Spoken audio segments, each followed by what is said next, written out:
I'm trying to save my marriage after finding out that my wife had a 3-month affair with her boss. Oh, man. And I'm sorry. I don't know what to do. My wife has been dealing with a lack of attraction towards me. She says that I am overwhelming in my desire. Why do you want to save this marriage?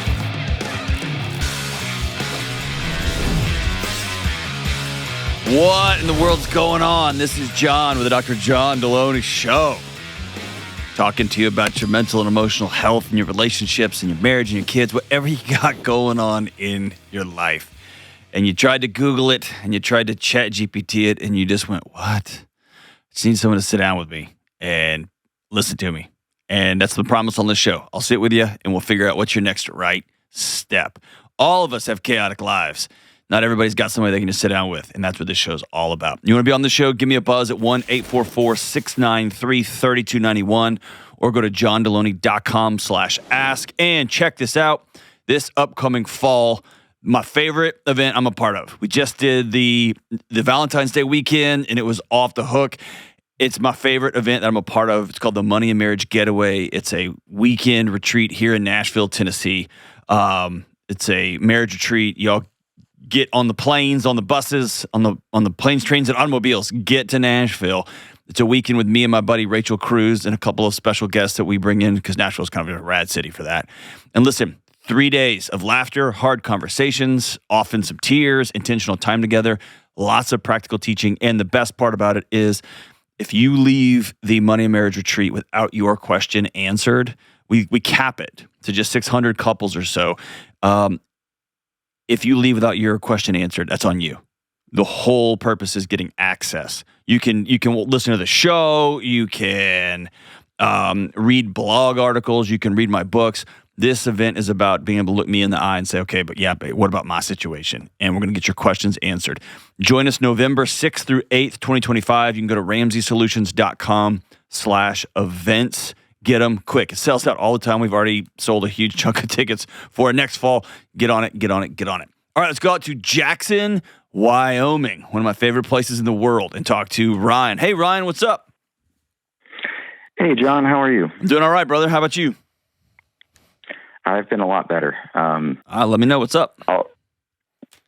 I'm trying to save my marriage after finding out that my wife had a 3-month affair with her boss. Oh, man. And I'm sorry. I don't know what to do. I'm sorry that happened, man. Me too. Have you said that out loud before? Yeah. I've told a couple close friends. How'd that go? It went well. They're supportive. I don't think they fully understand why I want to try to save it. So I want to start the conversation this way, and then we'll dig into what happened. Sure. You can only save your part of it. I know. And she might not want to save it. And I think sometimes after somebody cheats on us, we think that it's all our fault, and so we need to do a bunch of stuff differently. Infidelity almost never happens in a vacuum, right? I don't like to use the word fault, but there's usually a world that's created between two people. Not always, but often.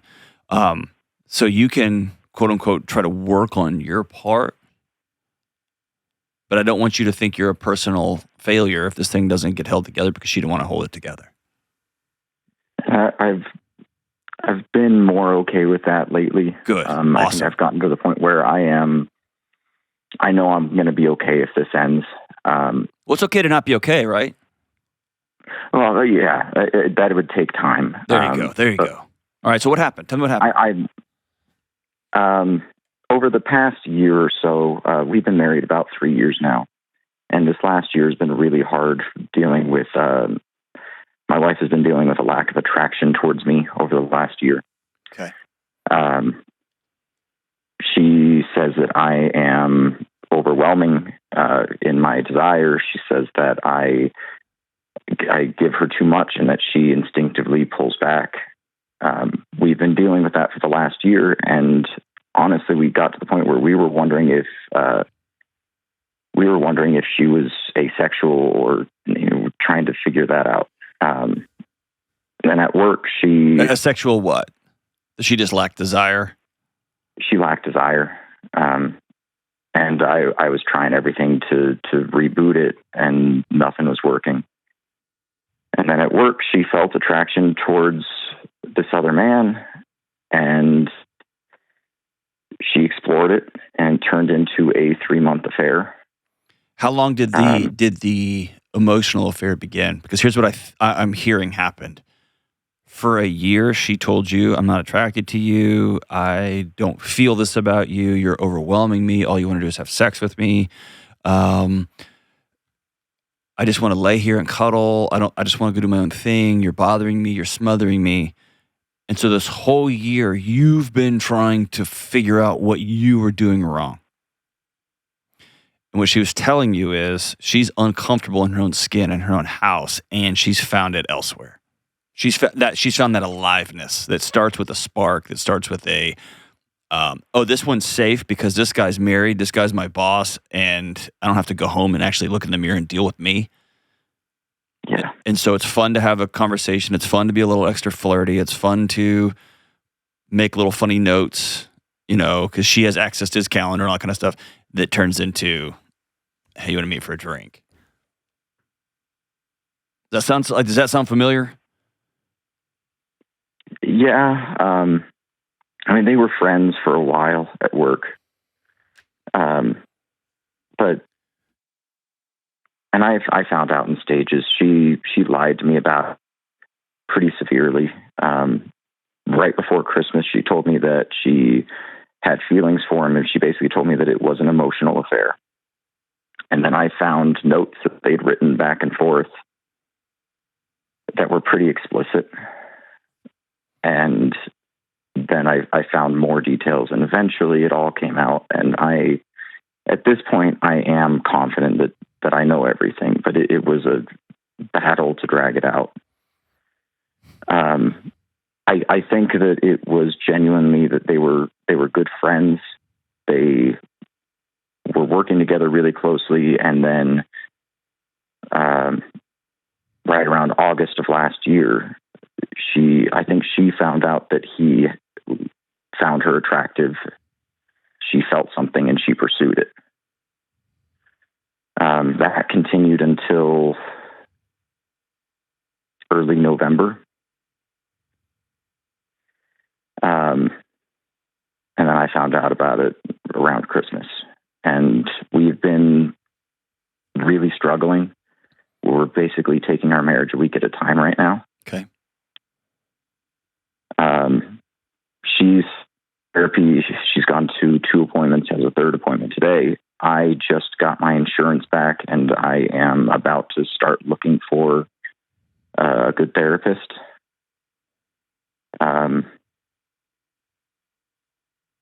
Why do you want to save this marriage? Or let me ask you, how can I help? So both of us love each other a lot. Like there's a lot of love between us. We care about each other deeply, but we're dealing with the lack of attraction on her side. We're dealing with the fact that I want more than she does. We're dealing with the fact that, I don't know, it seems like we want different things, but we both love each other deeply. And I want to save this marriage. I love her more than I've loved anyone else in my life. But I don't know if those differences and things that we are dealing with can be overcome, or if it's worth fighting for. So I need someone to tell me if it's worth fighting for, or if I should try to find happiness elsewhere. Well, I think happiness is inside your guts right now. You help me find it? Well, there's so many layers here. You have bought into a story about how she suddenly found you unattractive. You've bought into a story about your marriage is full of love, and you're crazy about each other. You've bought into a story that she was just good buddies with somebody who found her attractive, and she just kind of goofed up. all those stories are creating this context where you're suffocating and you're it's tough to hear. Yeah. And I again, you and I could talk for 5 hours on this deal, probably for 5 different weeks. In many of the situations when I've had a very similar conversation with somebody, when you dig down to the root of it, you're a good man, and she finds safety in you. And I'm a really good man. She has absolutely no idea how to practice or create desire and novelty and romance and eros. And so what she does is she doesn't chase joy. She doesn't chase stability. She chases excitement. Okay. Aliveness. And that is a fire that can never, it's all consuming. That's how you end up doing something. And that's like, let's just go read the YouTube headings on this show. That's how you end up in crazy situations when you're always chasing unbounded, and what I'm like, and I'll come back to what that means. Unbounded excitement, aliveness. Seeking aliveness is amazing. It's the same as spending money. Spending money can be fun. Money gives you options. It gives you resources. It gives you access to really cool, shiny things. But just unbounded spending creates huge deficits that ultimately end you. Right? And so it sounds like you are floating in the ocean and she just keeps saying, I got to swim over here because it's all you. It's all because of you. It's all because of you. And you're such a good man. You keep going back to the mirror saying, okay, what can I do? What can I do? What can I do? And I'm afraid if this marriage ends with what she has told you, about how your lack of attractiveness, about your lack of desire, your essence is too much, that part of the reason you want to hang on to this thing so bad is because what she has said about you is so personal. Yeah. And what I'll tell you is, nail on the head. She has put you in a very unfair position. Because if this thing goes south, your identity is in ash. Yeah. Because your wife has said, no, it's absolutely you. It's the way you look. It's the way you are. It's the way you try to love me. Dude, nobody can come back. Nobody can hold that weight. That's too heavy. You get what I'm saying? So what do I do? I think you got to call somebody today. And here's the deal. I'm going to hook you up with 3 months with BetterHelp right now, so you can at least talk to somebody today. Okay? And I think you need to see somebody in person in your local area, but I'll get you hooked up today. Okay. And if you haven't wept, let me put it this way. The marriage you had is officially 1,000% over. Okay? It's over. There was too much lying. Enough to know that. Okay, good. The question is, do you and her want to sit down and make it work? Now, here's what love sounds like. Love looks like your partner gains 20 pounds or 50 pounds, and I still love you deeply, and I'm still attracted to you as a person, and I love you enough to say, I'm worried about your health. Or, hey, don't wear those jeans anymore. Or as my wife told me the other night, I look like a Backstreet Boy because my jeans were real tight. And I tried to blame the jeans. It was not the jeans' fault. It was me. It was me, right? Or love looks like, dude, people get zits, people get bad haircuts, and people get skin cancer and have to have big chunks of their nose taken. Like, love looks like those things. And attractiveness for sure matters.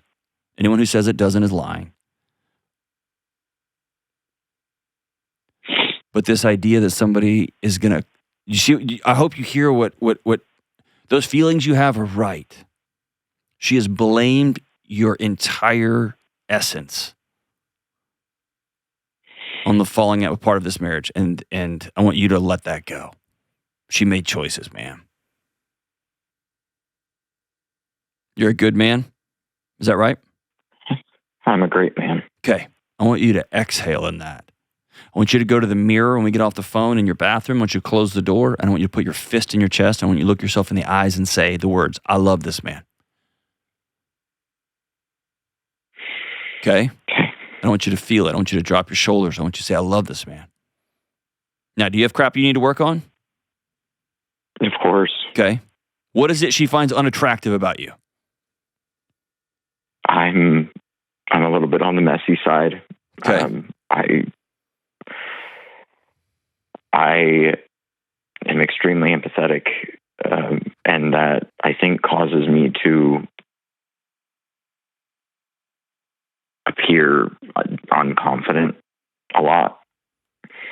I also have been through 3 job losses in the last year. So this is about I respect. quit a bad job. I got laid off.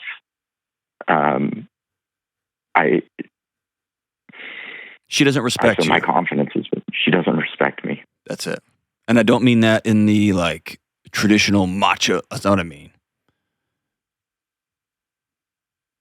Yeah. We got to start there, because you can't stay married. You can't stay connected and love someone who just thinks you're a loser. And maybe the word she's using, I'm not attracted to you, maybe that's the essence she's talking about. And let's get to the bottom of that. You're a good man. Do you have things to work on? For sure. Can you get less messy? Yes, of course. Jeez Louise. Does it suck getting laid off, quitting a job, and then finding yourself? Yes, it does. Does that make it hard on a household? Yes, it does. Y'all need to sit down and decide if we're gonna stay together. And right now, you got some healing to do because you have some scars on your heart. And the woman you want to reconnect with and rebuild with is the one who put them there. I'm sorry, my brother. I'm sorry. Have her call the show. I'd love to talk to her. I have a feeling she's got a story to tell too. We'll be right back. This show is sponsored by BetterHelp. You've probably heard people talk about different kinds of flags in friendships and romantic relationships. You got red flags and green flags and beige flags. Listen, yes, it can be helpful to look for relationship patterns or unsafe behaviors. But if you ask me, all these flag labels can distract from what's really important when you're trying to find a lasting relationship. What's really important are your values and your potential romantic partner's values, and whether both of you are willing to wake up every day and choose to honor each other's values. But when you grow up in challenging environments, or given how we are all bombarded with everyone else's values all day, every day, it can be tough to even know, what are my values? What is important to me in a relationship, and how will I show up to honor myself and love my partner? Forget all the different flags on someone else. Instead, ask yourself, how can I learn what I value? Therapy can help you figure out your values, help you learn for what you're looking for in relationships, and then help you decide your boundaries and non-negotiables. If you're thinking about starting therapy, try BetterHelp. BetterHelp is 100% online therapy that works with your schedule. To get started, you just fill out a short online survey to get matched with a licensed therapist. And if it's not the right fit, you can switch therapists at any time for no extra cost. So whether you're dating, you're married, or you're building a friendship, or you're just working on yourself, give it a shot with BetterHelp. Visit BetterHelp.com/Delony to get 10% off your first month. That's BetterHelp, HELP.com/Delony. All right, I've got to tell you, I love Organifi. I love them.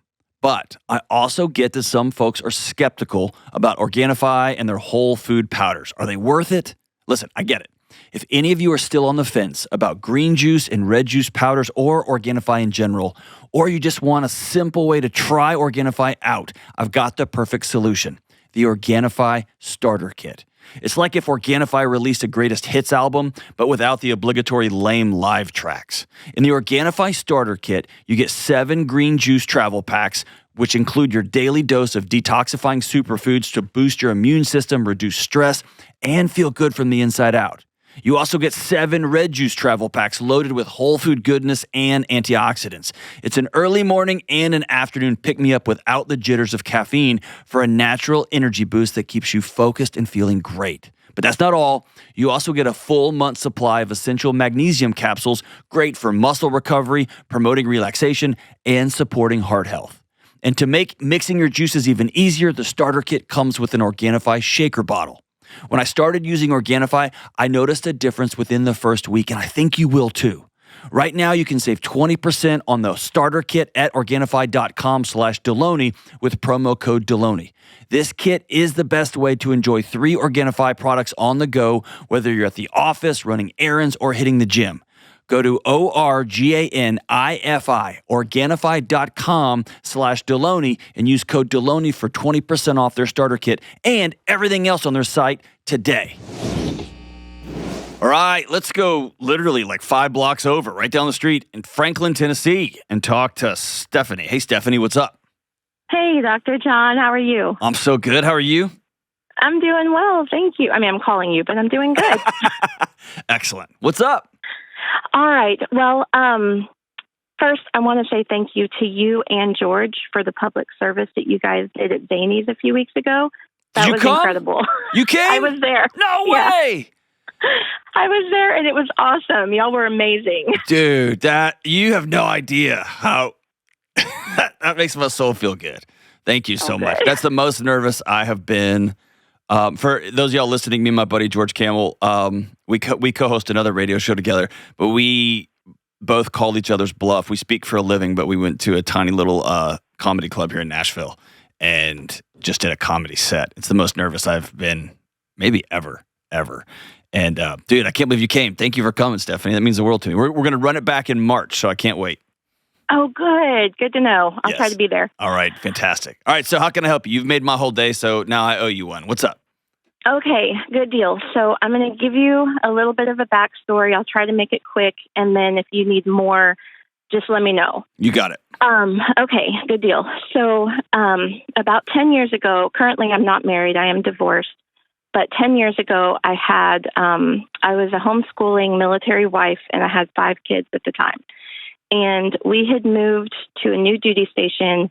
I had signed up at a homeschool co-op and very quickly made one of the dearest friends I've ever had in my entire life. And she was my ride or die, call at 2 a.m. type friend. We did everything together. Sometimes the dads would join in, but usually the stuff we did was during the day, so it was usually us and the kids. And because we were military, we quickly moved, but she and I would keep in touch. And fast forward to about 4 years ago, she got a cancer diagnosis. And then shortly after that, I actually filed for divorce. It was a very abusive marriage. And so our grief journeys kind of overlapped a little bit. And early last summer, actually the day after my divorce was finalized, she lost her battle with cancer. Oh, my golly, dude. So talk about a range of emotions there. I'm telling you. Well, it just seems like there was one big emotion. My God.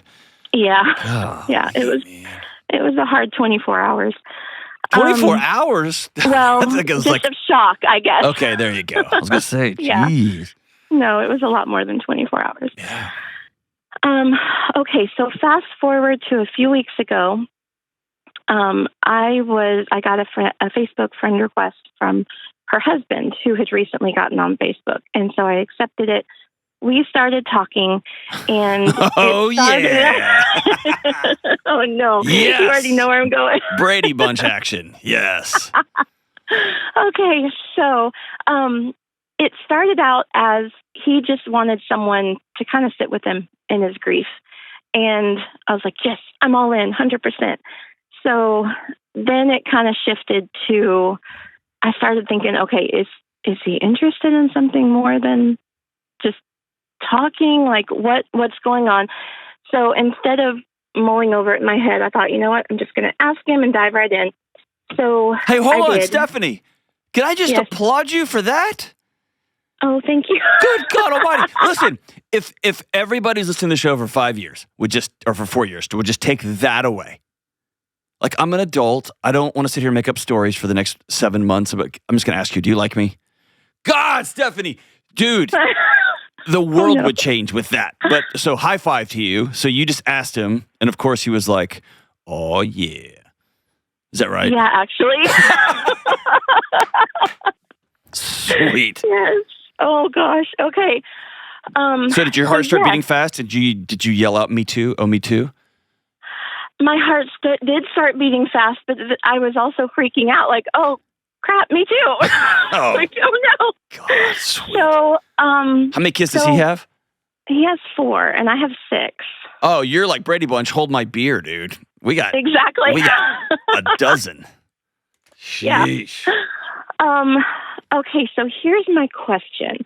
Obviously, like, if we continue on, I don't want to officially do anything till we've passed the year mark of my divorce and his wife's passing, especially for the kids' sakes. Like, I don't want to mention anything to them. Okay, can I just tell you one thing right now?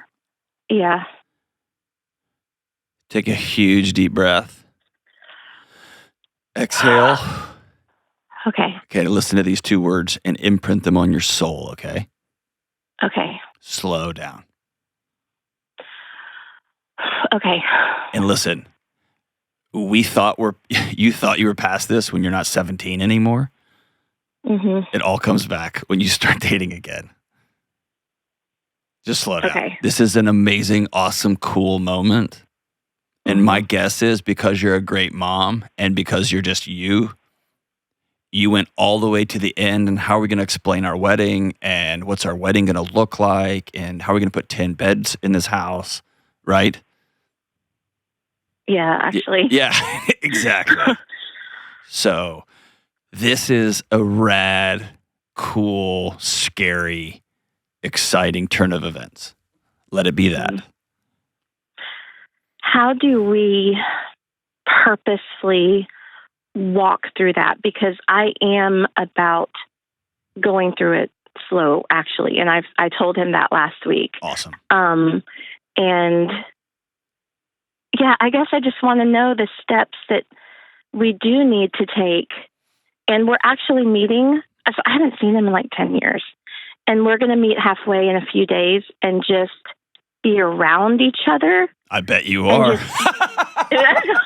That was awesome. That was a great joke. Yeah. Yeah. No, that was good. But just have intentional time together. And so I would love some advice from you on that. Awesome. Okay. So I want you to spend some time by yourself defining what go slow means. Okay. Does go slow mean physical? We're going to get together, but I'm not going to kiss you yet. It's too soon. Or is it mean like, oh yeah, like you decide what does go slow mean when it comes to physical intimacy? What does go slow mean when it comes to being seen in public? What does go slow mean when it turns to like phone calls, writing, text messages, letter writing, telling the kids, considering like I want you to define go slow, because if you don't, you're going to have this idea of go slow and he's going to have a picture of go slow and your pictures are not going to match. And so what you're going to do is you're going to feel this weird angst and frustration and annoyance with each other. And really, you both want the same thing. You just didn't align your pictures up. Okay. Because he might say, yeah, I want to go slow. I want to make out, but I want to go slow when it comes to like, are we going to get married? And you might think, no, I want to go slow. Like you can hold my hand. Like, right. So you end up wanting the same thing sort of, but you end up just flying by each other in the night. And it's just about being clear on that. Okay. So that's number one. Okay. The second thing, and this is me being a bubble burster. Is that okay? Yes. Just because it's familiar doesn't mean it's right. Okay. And this might be the safest, most familiar step into a terrifying new world of dating with 6 kids. Okay? And that doesn't make it wrong. That doesn't make it bad. That doesn't mean y'all can't have a great few months of just hanging out and dating each other. Right? And you're his first, safest wandering out into the world as a single dad with 4 kids. Right? Yeah. So just remember, familiar is going to feel safe, but that doesn't mean it's right long term. Because in addition to familiar, you're going to want novelty, and you're going to want new, and you're going to want adventure. And if you try to bridge houses, y'all going to get plenty of that stuff, right? But don't mistake comfort or as the old Caveman's Call line says, don't mistake happiness for blessings. Just because it's happy and it all feels good doesn't mean like, dude, we're not going to get married. All right, here is let me try to say it. I'm trying to think of the right way to say this in a non-clinical nerd way. Oh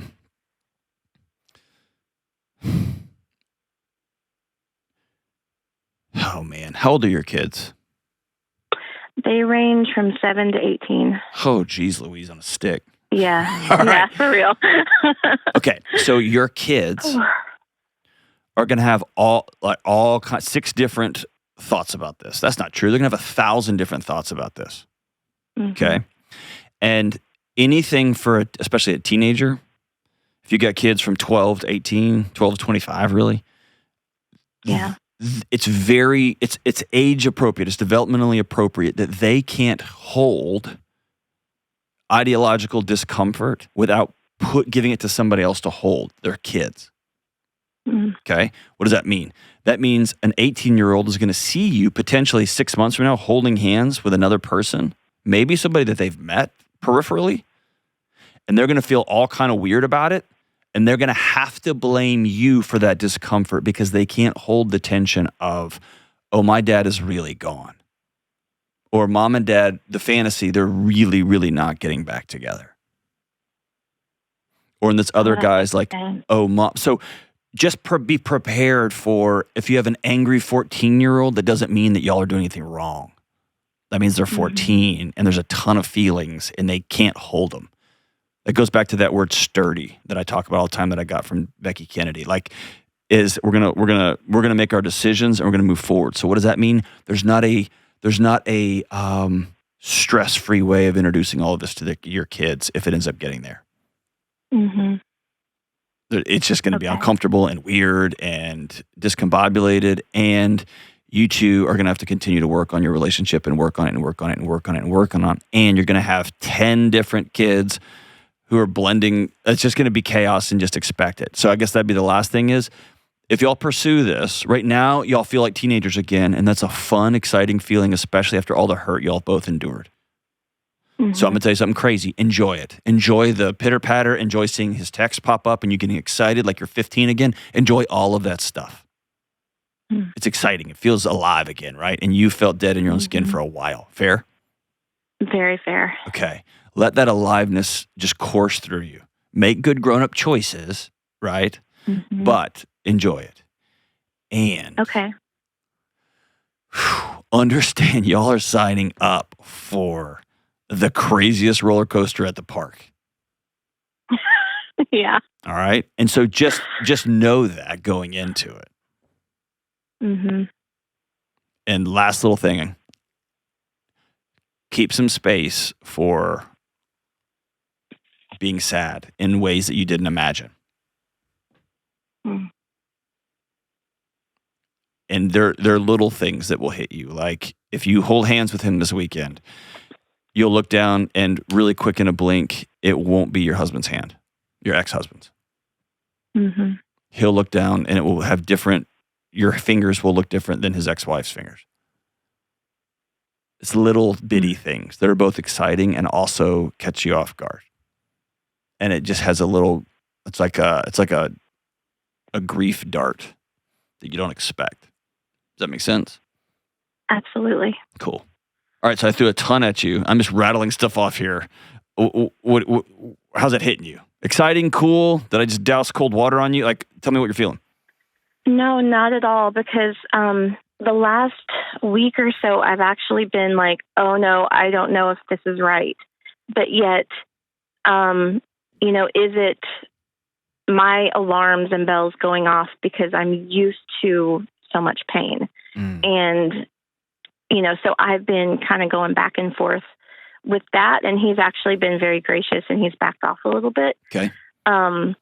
But we still think it's fair to not move forward, but just hang out, continue talking. Yeah. And just see and just have fun and just see what it's like, because This is brand new and it is scary in a lot of ways, but I don't know what's going to happen. And so I'm trying to tell myself to just relax. I'm not committing to anything. Just by seeing him, it may work out and it may not. And that's okay. So everything you said is exactly what I needed to hear. Awesome. So thank you. Well, if you just go have a great time with your best friend's husband, which sounded awesome.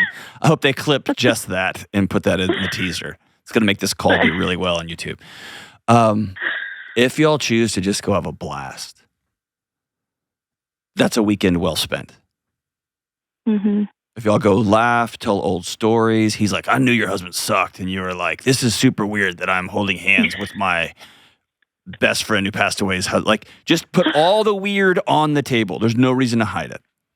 Mm-hmm. And you are God, you're so far ahead of the curve, Stephanie. You're like a hero. There's going to be the weird part because you know him, and there's going to be the weird part that you know. I don't know how to say this without just being crass. That he partied with your best friend, right? Yes. You'll know all that, right? And Yeah. there's going to be those safety alarm bells in your body that says, hey, if I let another military man get close to me, he's going to hurt me like the other guy did. Well, thankfully, he's not military. Oh, he's not? Okay. No, that is a plus right there. Oh, sweet. Yeah. Okay. All right. So we're getting out. But expect those alarm bells to go off, Mm-hmm. and vice versa. He's going to have that GPS pin in his soul that says she may get sick and pass away. Mm. Right. Yeah. So one of my closest buddies and mentors, his wife lost her first husband with just an out of the blue health experience, and I just remember him when they were newlyweds. She was extra attentive, as she should be, right? Mm-hmm. And so just expect that weirdness and that awkwardness. And I think what I love about you, Stephanie, is you're so far ahead of the curve. You just put it on the table. Hey, do you like me? Is that why you're Facebooking me? You old man with a bunch of kids. And so you just putting it on the table. I feel weird. Or my ex-husband used to do that right before he would scream and yell and punch a hole through the sheetrock. And I'm just putting it on the table. And so maybe that's part of the deal. Y'all agree early on. We're going to have as much fun as we can. We're going to align our pictures and words about what going slow looks like, what physical intimacy looks like, what being weird looks like, and we're going to put all the awkward on the table all the time. We're just going to make a commitment to that. And then, man, listen, if y'all get married in Franklin, Tennessee, I will go to that wedding. I'll go to that one. So thank you so much for the call, Stephanie. You call anytime and swing on down the road one day, and we got free coffee and cookies out here in the lobby. And I'd love to just come out there and give you a high five. Blessings to you on this new adventure. I wish you guys the absolute best. And make good choices, Stephanie. That was awesome. We'll be right back. I want to tell you about Cozy Earth, makers of incredible sheets, bedding, and bath linens. It's almost time. The sun will come out tomorrow. It's so soon. Spring is almost here. And Cozy Earth has a spring into comfort sale going on right now. It's a great time to buy their bamboo sheet sets and their bath sheets. I love their bed sheets and their towels. They're giant and soft, and they don't get all thin and crusty after going through the laundry.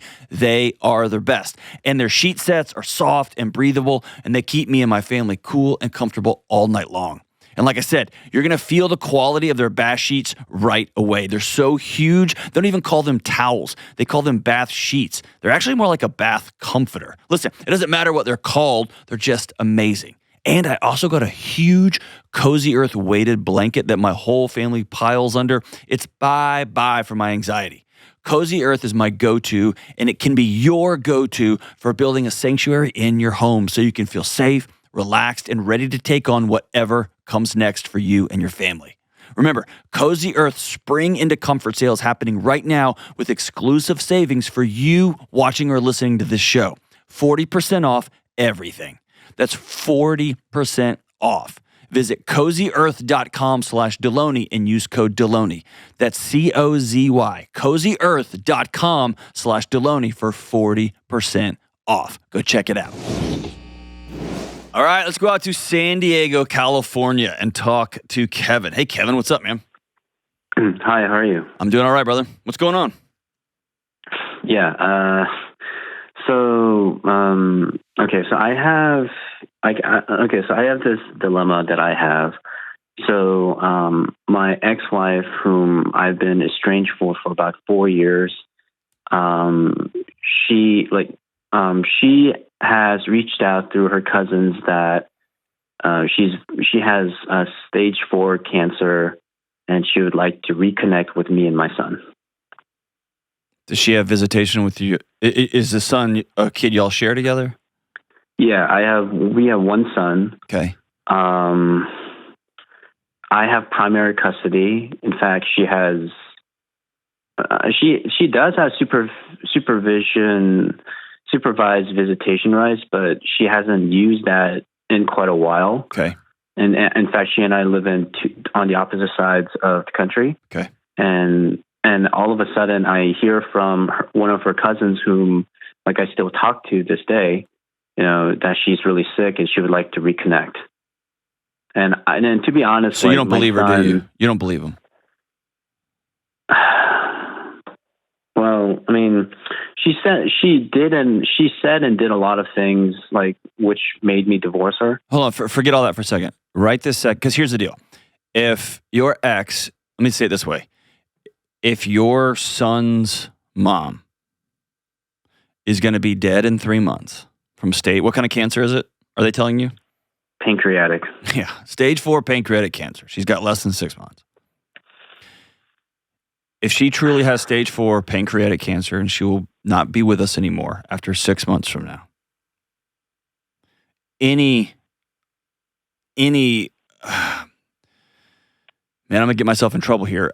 Almost any self-respecting dad would get in a car and drive across the country and let his young son see mom before she dies. The other side of that is, I don't think you believe her. Yeah, I don't. Okay. Yeah, I don't. So just own that. She deceptive? Yeah.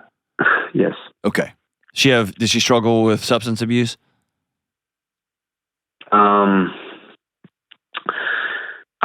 Not substance, but she's done a lot of things recently.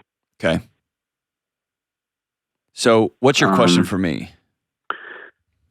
So my son, he's 5. Mm-hmm. He was about 1. He was physically speaking, he was only 1.5 when he last saw her. Okay. The thing is, after that, we split off. She didn't even do the visitations anymore. She moved to another state, and we just didn't get in touch ever since. Okay. So what is your son asking to see her again? No, my son doesn't even remember her. Okay. He kind of says there are situations where's my mom? And sure. I'm and I tell her, well, she's away, or that's the rule. I can't tell him right now she's dead, because that's not true. No, but what you can't tell her is your mom's very, very sick, and she decided to step away, or she needed to step away. But I want to see her. Yeah. She's very, very sick and can't be seen right now. Yeah. That's what we tell a 5-year-old. Yeah. Because, by the way, any mom who doesn't want to see her 5-year-old son is struggling with something, right? Yeah. The thing is, she didn't have any drug or substance the last time I met her. The thing is, we had a very acrimonious split. Where basically, and this is in California where I got everything. Okay, but listen, this is 5 years ago. 4 years ago. You had a split. You had a split. I guess let me say it this way. I don't know. I still don't really fully understand what you're asking, but let me just say this: if you find out, and by the way, I would not take a comment from a cousin. Right? I would, if she wants to reach out. And you have ways of confirming it, or if her attorney or your attorney wants to be notified that she's about to pass away and wants to change the agreement so y'all can go see each other, then don't be the dad that doesn't let his young son have a photo with his dying mother. Okay? And you're going to have to put back the crap she did to you 4 years ago. Get over yourself. if this is another move in a long line of deceptive things and dishonest things and shady things, then you need to go do your due diligence and find out if this is actually real, if this is true, etc. And I don't know a way to do that without being awkward or asking hard questions. Like, you mean contact her directly? Or I don't know, because she has, like you said, hid stuff, shady stuff, and lied. Sure. Like, she has a history of that. It's so, but for me, yeah. Go ahead. For you, what? For me, like, I don't know how to validate or verify. You know, she hasn't even contacted condition. you, dude. Yeah. So let me put it this way: if I got a 6-month diagnosis, you're going to be dead in 6 months, John. And me and my wife didn't live together. The last thing I would do on the planet Earth would be to find a way that I see my kids. Period. Mm-hmm. I wouldn't call a cousin who called to somebody. Yeah. Do you get what I'm saying? Yeah. Now, maybe she's not well. She doesn't feel welcome. It feels awkward. Maybe you tell the cousins, you have her reach out to me. If she wants to see her son, she needs to reach out to me. We're talking adult stuff now. Okay. Okay. And if she can't talk, she can't see, then you can manage that here. But I'm telling you, you don't want to be on the other side of this thing where I thought she was lying and then she passes away. And your son, you have to have that conversation with him. Yeah. She let me know she was dying, wanted to see you, but I didn't do it. Is there a way that I can, I don't know, like hire a PI to kind of like verify? I wouldn't, but you can. You can do whatever you want, man. Yeah, because like... I mean, you can ask to see her medical records. You can ask to go to a doctor's visit with her. Or get her... I haven't seen her. I haven't seen her in years, and like there's a reason why I left her and I ghosted her and I gray stoned her, whatever that's called. I don't know any of those newfangled Gen Y words, whatever you're saying. What did she do that was so bad? She cheated on me with her ex. Okay.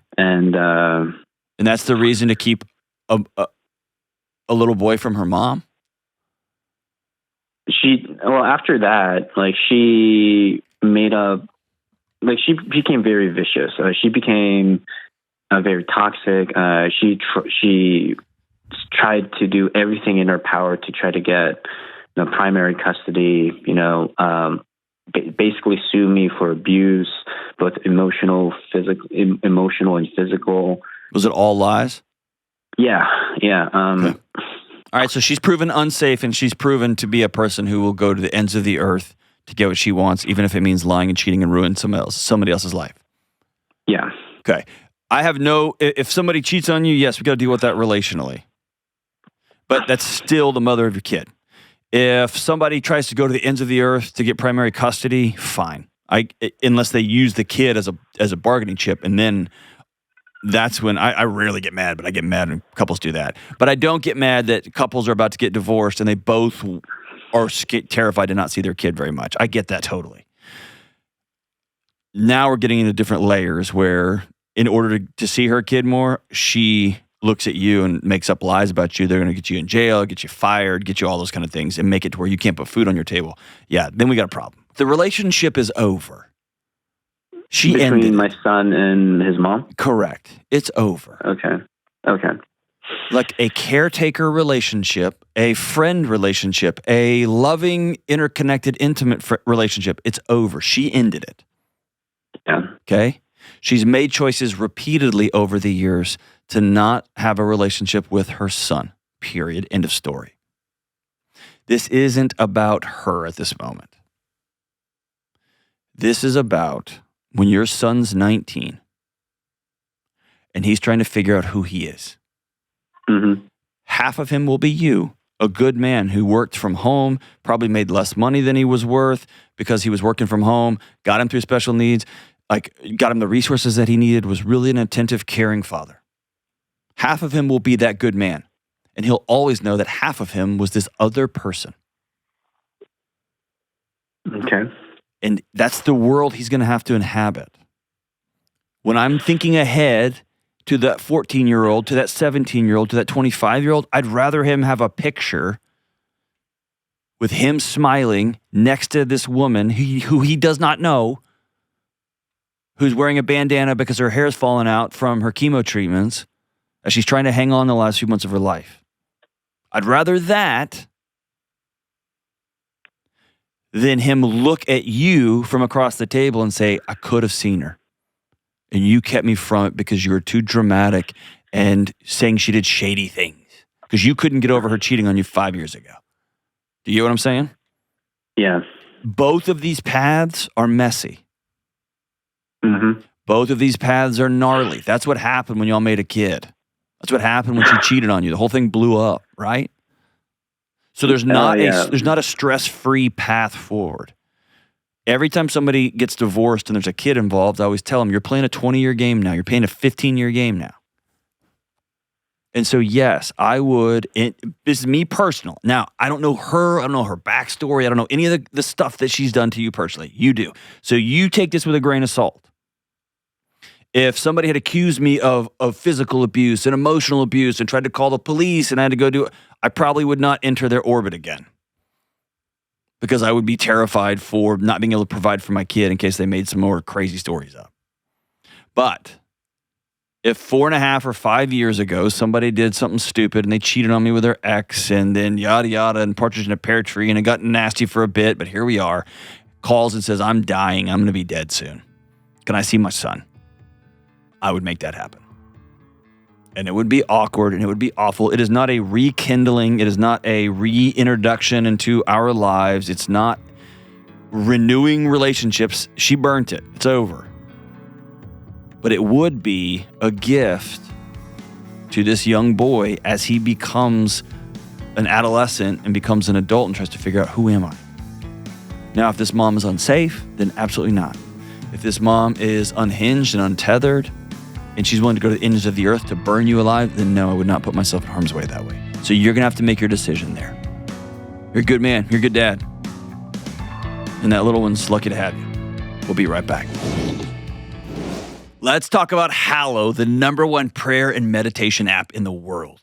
It's officially Lent, and Lent is the 40 days leading up to Good Friday and Easter. And Lent is when Christians all over the world commit to a season of fasting from all sorts of things, and they commit themselves to reconnection and remembering, prayer, and even meditation. And right now, Hallow has a challenge going on called The Way. It's meant to reflect living the way of Jesus, and that means doing hard things that lead to peace, joy, and healing. And throughout Hallow's The Way, you'll get to hear some incredible stories from people like Jonathan Rumi of The Chosen, Chris Pratt, and Mark Wahlberg. You'll get to participate in experiencing life change yourself. And this is just a tiny bit of what Hallow offers. Hallow has a huge catalog of music, guided prayers, meditations, and more. And when you sign up at hallow.com/Delony right now, you'll get 3 free months. So you're covered all through Lent and beyond. Go check them out at hallow.com/Delony for 3 free months. That's Hallow, HALLOW.com/Delony. All right, we are back, and it's time for a money and marriage question. This is a live question that somebody asked at the Money and Marriage Conference, and I thought it was a good question and wanted to bring it to everybody. So here's the question. My husband and I are millionaires. Aww. This is a common question I get. Just kidding. I don't get this question almost ever. But I do think it's important, so hang with us. My husband and I are millionaires. We can't seem to agree on a timeline of moving to a different city or a different state. He's more methodical and I am more spontaneous. How do we move forward? So, yes, very, very, very few of you listening to this are millionaires, right? Very, very few of you are in this place where we can kind of do whatever we want, whenever we want, and we're fighting on how to do that, slow or fast, right? But almost everybody listening here they want to get a new car. They want to move schools. They one wants their kid to go to a state school and wants their kid to go to a fancy private school. trying to figure out, do we just make the two boys share a room, or do we go get whole other house? Or should we take out a HELOC and build a garage apartment, right? And one wants to move fast, one wants to move slow, whatever. By the way, don't take out HELOCs. It's so stupid to leverage your home for a credit card. Anyway, that's another conversation, different show. He's more methodical and I'm more spontaneous. Here's what I always want to get when people say, I am this way and you're that way. You're identifying with a way of solving problems that your body feels keeps you safe. Some people feel that they can best solve problems when they go very, very slow and they think it through. And sometimes that thinking it through and going slow becomes a way to procrastinate, to not make the final decision. Others, this is more like me, are like hyper spontaneous, and it's their way of not having to think things through. We're just going to go, we're going to figure it out when we get there. And both of those are ways that we keep ourselves safe. And so I want to get to the underlying question. Beneath the, well, I just need some more time, I need some more data, or let's just go, let's just pack up and move. What's beneath that? I'm bored here. I need some adventure in my life and I want you to come with me. Yes, I know we have a whole bunch of money, but I worked really hard and I kind of love this house and I love our little neighborhood church and I love being able to ride my bike to the grocery store even though I'm 62.